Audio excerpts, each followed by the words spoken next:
They're a traditional part of the French-Canadian Thanksgiving, Christmas Eve, Christmas, or New Year's Eve celebrations. We're talking about French meat pies, and at St. Elizabeth's in Ludlow, they've been baking and selling these delectable delights for decades. Steve KILTONIC stopped by the annual fundraiser to find out why these pies are so popular across Western Massachusetts and beyond. It's mid-October at St. John the Baptist Pastoral Center, and that means one thing: tourtières, more commonly known as meat pies. This holiday treat is a tradition in many French-Canadian homes. After the midnight mass, the gathering of the family, it was called the réveillon. Réveillon was like, stay awake. Let's keep awake. And so that when they come back from the midnight mass, there would be food that would be served, and very often in the French-Canadian families, it was tourtières, the meat pies. The annual meat pie project started in the mid-1970s when the parish was looking for ways to raise money to improve parish and school projects. The ultimate dream was to build a new parish center. Using her mother Emma Kutcher's recipe brought down from Canada, parishioner Noella Noel recruited her two sisters, Eva and Dora, to make the family-sized tourtières. So they really started this in their home. They started off very small. They probably made maybe 700 or 1,000 pies. But then the Ladies of St. Anne, which is the ladies group in our parish, they kind of took it over, and they moved this over to the second floor of our school, which was our parish meeting room. Over the years, the project continued to grow. When the parish center opened in 2007 with funding in part from the project itself, it became really big, with hundreds of volunteers working the mass production line. Monday through Friday, the crews worked various shifts, from 7 a.m. until 1 p.m., producing just under 3,000 pies a day. By the time it's over, after 18 days of baking, close to 50,000 pies will be purchased. That's 2.5 pies for every resident in this town of 21,000. Jim Wainwright and his wife Patricia have been co-chairs of the project for the past 12 years. Jim's put in 20 years total. This Scottish retiree oversees the entire operation from start to finish, always checking the line, tasting, measuring, making sure the ingredients are consistent day after day. We order 14,000 pounds of meat. You also have to order 170 cases of dough, 1,400 pounds of breadcrumbs, and a good amount of spices. Wainwright keeps everything local, using Ludlow's Central Bakery for the breadcrumbs, BJ's for the meat, and McCormick & Company for the 1,400 spice packs, which are stuffed by a group that includes his daughter. The original Kutcher recipe has been tweaked over the decades until the Taste Committee felt it was just right. The recipe for the 5-inch, 7-ounce personal-sized pies remains under lock and key. There's about 2,500 other recipes out there, but the ones that I've looked at, they're not exactly like ours. We're a little bit different. The meat is the first item made during the cooking process.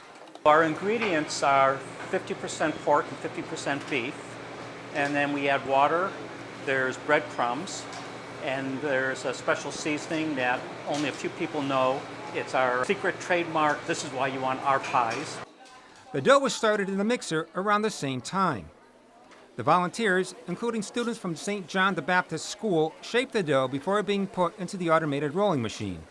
The flattened dough is used to line the tray bottom and tops. The meat is dished out into the pie tins. Then they're vented with the trademark SJB stamper, made by a parishioner years ago before being trimmed.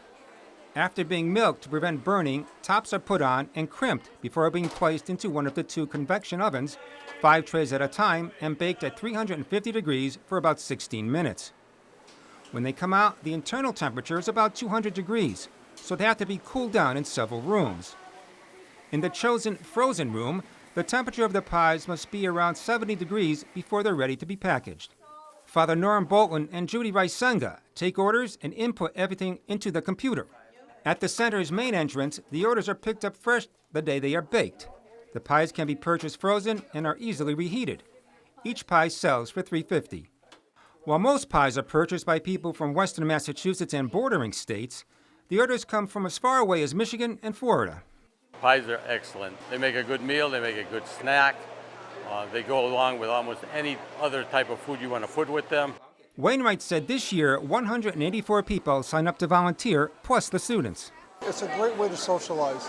And now that they use the children from the school next door, You get to talk to them and find out how they're doing. It's really a lot of fun. I enjoy it. Shelley Rose, the school principal, says this year the 5th through 8th graders have been rotating daily 15 to 20 at a time to help out. Because we always ask them to do for others, so they're doing for the community and they're doing for church. And I think it's good for the kids because not only do they have time to converse without their electronics, but they also have time to interact with adults. And I think they do a great job with that. I like meeting all these people and hearing what they have to say, and it's also a great work experience. It's a great experience. I like to talk to all the people here. They got great stories, some of them, and they're really nice and kind. Loretta Panashone has logged in more time here than anyone. She'll be turning 101 next week. She started making the pies at Noella's house. It's nice. You meet all your friends. And if the weather is nice, I come. If it isn't, I stay home. When the project ends, you will see the older people that are here volunteering and the younger ones hugging and kissing, saying goodbye for the year, and they'll be back next year. At the end of the day, a meal is provided for all the workers. Monsignor Goslin said funds from the project support all the activities held at the center for the entire year. Wainwright said the success of the project in part depends on how much intervention it gets from above. If God wants us to do this, He's got to help us, give us a helping hand. It's with His help that we can get all these people together and work together and get this done. For Real to Real, I'm Steve Kiltonic.